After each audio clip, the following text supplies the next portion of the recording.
Baik, Assalamualaikum warahmatullahi wabarakatuh. Perkenalkan, nama saya Muhammad Huriken.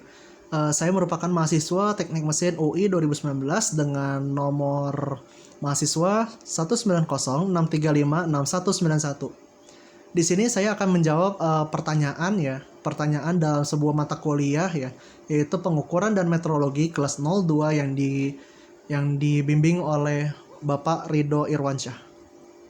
Nah, dalam satu kesempatan ya terdapat diskusi di mana ditanyakan bagaimana nilai static pressure dan total pressure dapat digunakan untuk mengukur kecepatan lokal aliran fluida. Nah, eh, kecepatan lokal aliran fluida biasanya kita gunakan dengan menggunakan pipa pitot ya, di mana mungkin sebagian dari kita mungkin jarang mendengarnya ya, di mana itu biasanya ada di pesawat ya, tapi bisa juga digunakan sebagai alat ukur. Nah, sebelum kita membahas ke penurunan rumus ke pipa pitot ya, ada baiknya mungkin kita lebih sedikit mundur ya untuk melihat bagaimana konsep sebuah fenomena ini semua terjadi gitu. Sebenarnya pada dasarnya ini semua berawal dari konsep ya, yang disebut juga hukum Bernoulli, di mana nanti akan saya jelaskan setelah ini ya, dimana bisa kita observe dengan menggunakan pertama-tama adalah dengan pipa Venturi. Oke, langsung saja. Jadi di sini ya, kalau kita mengenal juga ada disebut dengan hukum kontinuitas ya, hukum kontinuitas, dimana kalau misalkan kita anggap ini sebagai titik satu ya, ini sebagai titik satu dan ini kita anggap sebagai titik dua, maka berlaku ya debit ya, Q1 sama dengan Q2 gitu. Q1 sama dengan Q2. Dimana kalau kita jabarkan sendiri rumus dari Q1 sama dengan Q2 ini menjadi A1 ya. A1 dikali V1 sama dengan A2 ya dikali V2. Nah, A1 V1 ini ya, kalau kita teruskan terus ya, ini kalau berarti kan A1 sama dengan A1 kali V1 sama dengan A2 kali V2 sama dengan A3 dikali V3 dan seterusnya gitu ya. Dimana berarti ini artinya dan seterusnya ini adalah konstan ya. Ini konstan gitu. Konstan. Nah, karena dia konstan berarti anggap aja ini satu gitu ya, kita satu gitu. Atau misalkan begini, berarti sebelumnya A ini adalah ruas ya, dan V ini adalah kecepatan alir fluida. Nah, dengan demikian berarti kita bisa menarik kesimpulan bahwa V1 atau V ya, V saja itu dia berbanding terbalik dengan luasnya seperti ini. Ini merupakan bagian dari hukum kontinuitas. Praktik nyatanya seperti apa? Misalkan ketika kita sedang menggunakan selang air ya untuk memancarkan air ketika mungkin sedang menyiram tanaman gitu ya. Itu begitu kita tutup sebagian dari ujung selang tersebut, maka kita dapatkan air tersebut memancar lebih jauh. Nah, memancar lebih jauh ini akibat apa? Akibat kecepatan alir fluida yang tepat berada di moncong dari selang tersebut itu meningkat kecepatan alirnya, disebabkan oleh adanya penyusutan luas permukaan ya, luas permukaan pancarannya itu karena ditutup oleh jari kita. Baik, berikutnya untuk membahas tentang pipa Venturi ini kita menggunakan hukum yang disebut dengan hukum Bernoulli ya, atau teori Bernoulli. Di mana di sini ada terdapat rumusnya ya, yang seperti tampil dalam slide berikut gitu ya. Nah, kalau kita perhatikan ya di sini gitu ya. Di sini ada P ya, P1 ini sebagai tekanan di titik 1 gitu ya. Dan di sini ada P2, tekanan di titik 2, terus kemudian di sini ada V1 ya. V1 tadi sudah disebutkan sebelumnya adalah kecepatan alir fluida di titik 1 ya, dan kemudian ada V2 ya, yaitu kecepatan alir fluida di titik 2, dan di sini ada H1 ya, ketinggian H1 ya terhadap tanah katakanlah, dan H2 itu ya di sini juga. Baik, jadi kalau kita perhatikan di sini ya, kalau kita ini bikin garis ya,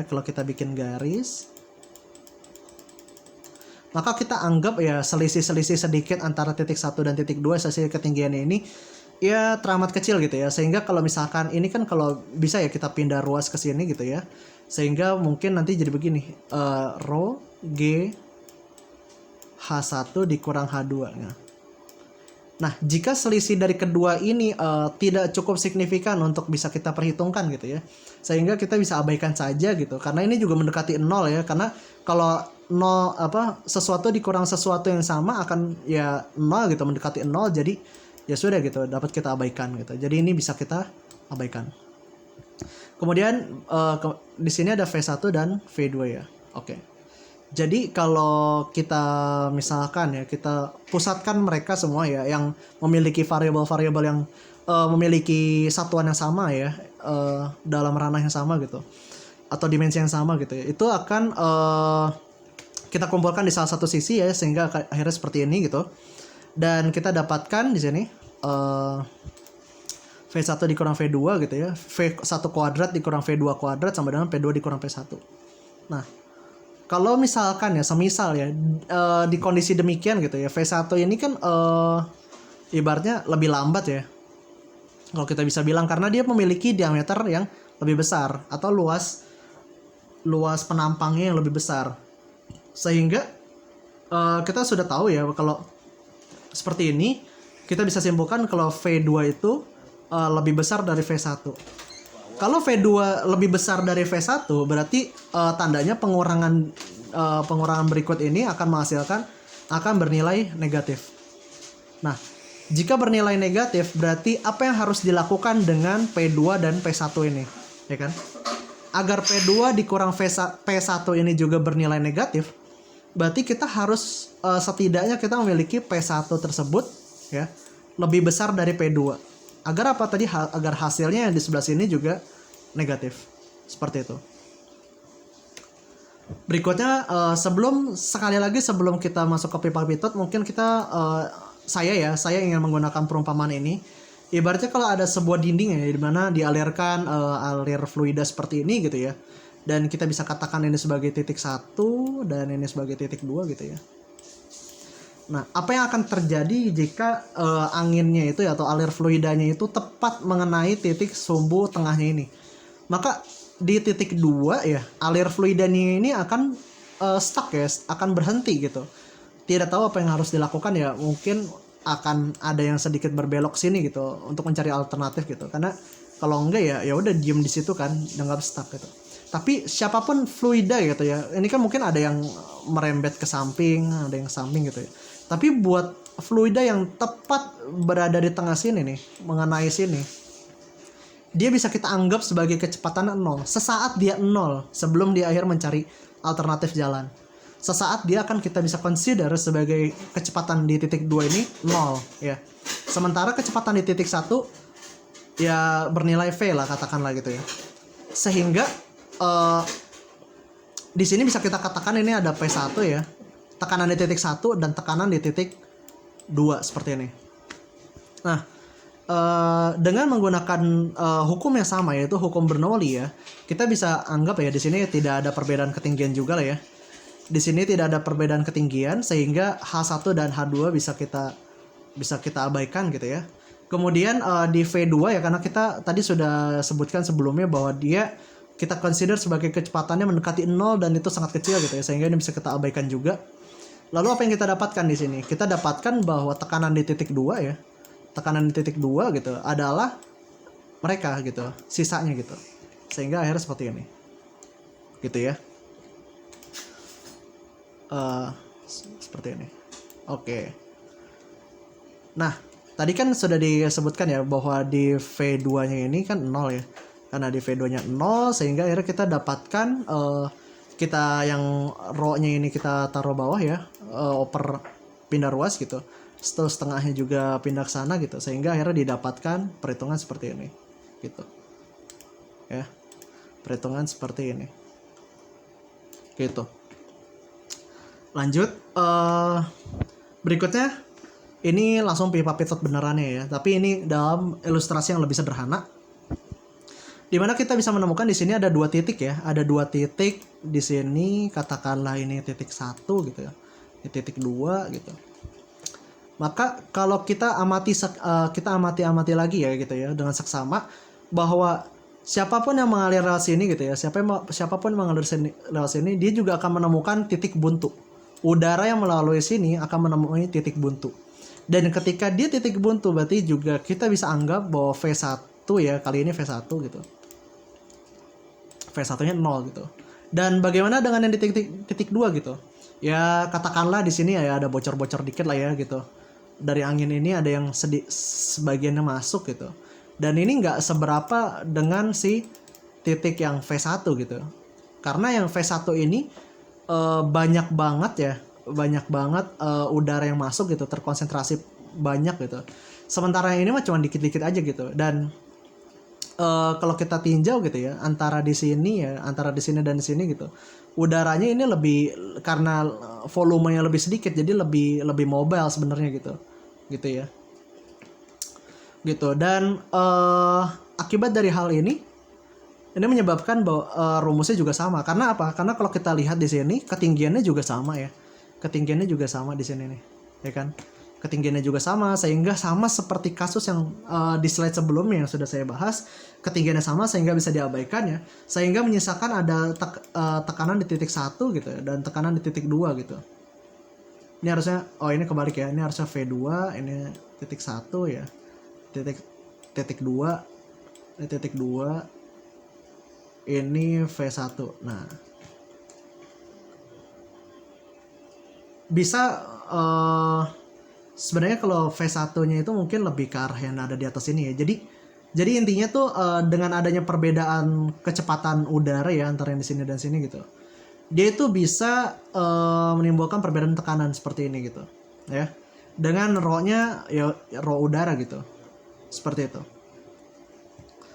Kemudian ini gambar dari pipa pitot yang banyak diskemakan ya di dalam banyak textbook gitu ya. Seperti yang tadi sudah dikatakan gitu ya, di sini ada tekanan statis, di sini static prop gitu. Berarti di sini ada tekanan static prop ya di sini, dan ada kecepatan static prop, berarti katakanlah FP gitu ya. Gitu. FSP. Kecepatan static prop ya. Dan di sini juga ada yang masuk ke dalam mekanisme manometernya ini, sehingga akhirnya memiliki kecepatan yang tadi. Jadi saya ralat yang sebelumnya, ini bukan kecepatan di sini ya, bukan kecepatan yang ada di sini, bukan, tapi kecepatan yang ada di sini ya. Kecepatan yang ada di sini dan kecepatan yang ada di sini gitu, dengan ketinggian yang tidak perlu diperhitungkan banget gitu ya, gitu, sehingga menimbulkan perbedaan tekanan di kedua titik ini gitu. Kurang lebih seperti itu. Dan apa efeknya dari pengaruh tekanan yang ada di atas ini ya? Apa pengaruhnya dari perbedaan tekanan di sini? Kalau kita perhatiin gitu ya, kalau di sini gitu,